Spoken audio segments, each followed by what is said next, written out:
안녕하세요. 최근 부동산 가격이 정상화되고 부동산에 있는 거품도 빠지고 있는데요. 하지만 이제 아직도 부동산에 거품이 많이 껴있고 가격도 아직도 많이 높습니다. 거품이 완전히 빠지고 가격이 완전한 정상화가 되기까지는 시간이 많이 필요할 텐데요. 그래서 오늘은 이 정상화 과정에서 언제, 그러니까 어떻게 하면은 좋은 기회를 잡을 수 있는지 이것에 대해서 생각해 보도록 하겠습니다. 먼저 가장 중요한 거는 이 전세 가격입니다. 전세 가격이 사실상 매매 가격을 결정한다고 보시면 돼요. 예전에 가격이 상승할 때 어땠죠? 전세 가격이 상승을 하면서 매매 가격도 덩달아 상승을 했잖아요. 이제 반대로도 역시 전세 가격이 하락하면서 갭투기 이런 것도 할 수 없고 전세금을 돌려줘야 되기 때문에 매물도 많이 나오고 이런 식으로 매매 가격에 영향을 줄 수 있습니다. 지금 보시는 이 빨간색 그래프가 전세 가격 그래프인데요. 2023년 2월 15일 자료까지 봐도 전세 가격 하락폭이 굉장히 큽니다. 지금 정부에서 정책으로서 연끌을 하고 있는데 이 전세 가격 하락이 멈추질 않고 있어요.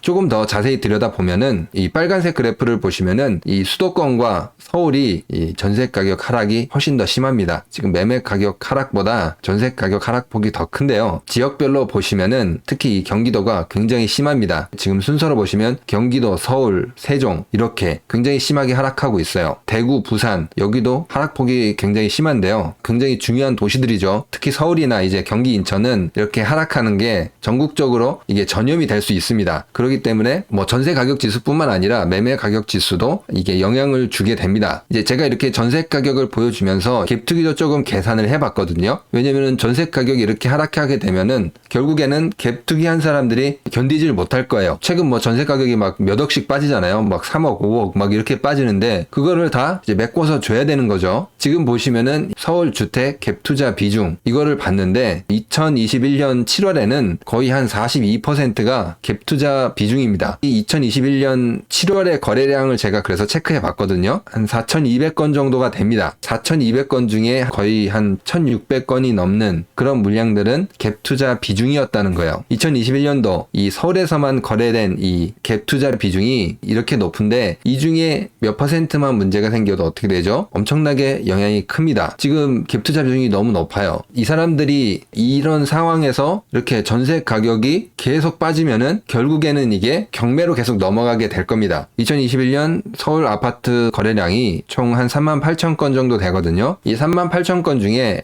한 3분의 1 정도가 갭투기라고만 봐도 엄청난 물량이죠. 이들이 과연 버틸 수 있을까요? 저는 버틸 수 없다고 봅니다. 아무튼 이렇게 전세 가격이 하락을 계속 체크하면서 언제 기회가 올지 이걸 찾아봐야 됩니다. 이 하락이 적어도 멈출 때까지 기다리는 게 포인트겠죠. 그리고 이제 넓은 시각으로 본다면은 결국에는 유동성이 가장 중요합니다. 이 유동성, 이게 여러 가지 요소가 있죠. 유동성에는 금리가 될 수도 있고 정책적으로 지원을 해줄 수도 있고 수출이 많아져서 달러가 많이 들어와서 돈이 많이 풀린다 이런 것도 있습니다. 그래서 지금 보시면은 제가 유동성하고 이 부동산 지수 그래프를 조금 비교해 봤습니다. 시중에 유동성이 많으면은 그만큼 부동산으로 갈 확률이 굉장히 높거든요. 주황색 그래프는 부동산 지수 2016년 6월을 기준으로 해서 나타낸 그래프입니다. 그리고 이 지금 파란색 막대 그래프는 M2 증가율이에요. 이제 M2는 유동성을 나타내는 지표거든요. M1, M2 이런 식으로. 아무튼 이 M2 증가율이 높을 때, 계속 증가할 때 이 부동산 가격이 상승했던 때가 많아요. 보시면은 이 유동성이 증가하는 부분을 제가 하얀색으로 이렇게 표시를 해놨습니다. 지금 보시면은 2000년 초부터 2003년 정도 이때까지 시장에 자금이 많이 늘어나고 있어요. 그래서 부동산 가격도 약간 완만하게 상승을 했어요. 그리고 2006년부터 이제 글로벌 금융위기 오기 전까지 역시 유동성이 상승을 하면서 이제 부동산 가격도 탄력을 받고 올라갔어요. 그리고 우리가 얼마 전에 이제 부동산 가격이 상승할 때도 2019년 정도부터 해서 2021년 거의 말까지 유동성이 증가하면서 M2 증가율이 높아지면서 부동산도 이렇게 갑자기 껑충 뛰었어요. 부동산 가격이 어느 정도 상승을 하려면은 이렇게 유동성이 받쳐줘야 된다는 거예요. 그럼 유동성이 감소했을 때를 보시면은 IMF 위기를 겪고 유동성이 감소했고 2008년 글로벌 금융위기 이후에 이제 유동성이 감소를 했거든요. 이 당시에도 부동산 가격이 조정을 받았어요. 최근에도 똑같은 모습을 보여줍니다. 이 M2 증가율이 굉장히 빠르게 급격하게 하락하고 있어요. 보이시죠? 이 가장 오른쪽에 이것에 따라서 부동산 지수도 같이 이렇게 하락을 하고 있는데요. 그러니까 결국에는 시장의 유동성을 살펴보면서 유동성이 증가하고 있지 않나? 이거를 살펴보는 것도 굉장히 도움이 된다는 겁니다. 그럼 이제 유동성을 살펴보려면 나오려면은 당연히 금리가 한 가지 요소가 될 수도 있고, 이제 금리가 낮으면은 아무래도 돈 빌리기가 쉽고 이게 유동성으로 유입이 되겠죠. 그리고 또 다른 요인은 무역이 가장 큽니다. 수출 증가 그리고 무역 수지가 좋아질 때입니다. 아무래도 외부에서 돈을 많이 벌어오면은 그만큼 국내에 돈이 더 많아지겠죠. 이렇게 제가 표시해 놓은 부분 보시면은 무역 수지를 주황색으로 표시를 했거든요. 지금 주황색이 이렇게 마이너스가 아니라 위에 있을 때 파란색 이 M2 증가율이 어느 정도 상승을 했어요. 시장에 유동성이 유입이 됐다는 거죠. 이제 그 돈들이 어디론가 향했을 거예요. 부동산 시장 그리고 자산 시장, 주식 시장 이런 데로 향했다는 거죠. 근데 이제 지금 보시는 그래프가 완전히 정확하게 일치하진 않아요. 이게 왜 그런 거냐면은 아무래도 수출을 하고 이제 돈은 바로 받는 게 아니죠. 현찰 박치기가 아니고 이제 시간이 지나서 받기 때문에 이제 수출이 일어나고 난 다음에 이제 어느 정도 지나서 국내의 유동성이 증가를 했습니다. 그러면 반대로 무역 수지가 감소할 때 어떻게 됐냐? 보시면은 정확하게 유동성 증가율이 빠르게 사라지는 것을 알 수 있습니다. 무역 수지가 나빠지면은 유동성 감소는 바로 일어납니다. 이제 돈 벌어올 때는 늦게 들어오는데 나갈 때는 돈이 바로바로 나갑니다. 원래 이제 떨어지는 거는 또 이렇게 빨리 떨어져요. 이렇게 유동성이 중요하다. 부동산 시장을 타이밍을 잡는데 그런 유동성을 알기 위해서는 수출을 유심히 지켜봐야 된다라는 것입니다. 이게 좀 내용이 복잡한데 뭐 사실 어렵진 않아요. 이런 거는 제가 이제 유튜브로 만들어서 이렇게 올려드리니까 참고해서 보시면 됩니다. 그래서 제가 항상 영상을 이제 만들 때 부동산 이야기 하면서도 마지막쯤에 가서 수출 이야기 하는 거예요. 부동산이 더 나빠질 거다. 그리고 주식이 더 떨어질 거다. 이런 게 결국에는 유동성하고 연결이 되는데 이제 수출 상황이 안 좋고 무역을 계속 적자를 내버리면은 돈은 외부로 빠져나갈 수밖에 없어요. 결국에는 국내에서 유동성이 줄어들면서 자산 시장인 부동산 시장, 주식 시장 영향을 주게 될 수밖에 없다는 거죠. 수출 그리고 무역 수지 이제 언급을 하는 겁니다. 내 집 마련해볼까? 이거를 고민할 때도 수출이 좋아졌다. 슬슬 준비를 해야 된다는 거죠. 이제 유동성이 바로 증가하진 않지만 이제 수출에서 돈이 들어오면은 유동성이 증가할 수 있다는 거죠. 아무튼 이런 수출이 증가를 해야 되는데 지금 같은 경우에는 좋아질 기미가 보이고 있지 않아요. 이게 마이너스 난 것도 진짜 충격적이지만 더 충격적인 거는 일단 대책이 없다는 게 충격적이에요. 사실 이게 더 큰 문제인 것 같아요. 마이너스 나는 것보다 대책이 없다는 게. 그럼 이게 장기간 이어질 거 아니에요? 이렇게 부동산 시장도 계속 조정을 받겠죠. 이게 다 서로 연결돼서 같이 움직이게 돼 있습니다. 미분양도 같이 봐줘야 됩니다. 미분양 같은 경우에는 이제 할인 분양 나올 수도 있고 이 할인 분양이 주변 시세보다 만일 저렴하게 되면은 서로 가격을 서로 끌어내리는 그런 효과가 있습니다. 그렇기 때문에 미분양도 같이 조금 알아봐야 됩니다. 전세나 이제 매매 이런 거는 제가 꾸준히 이제 통계를 모아서 영상으로 만들어 드리고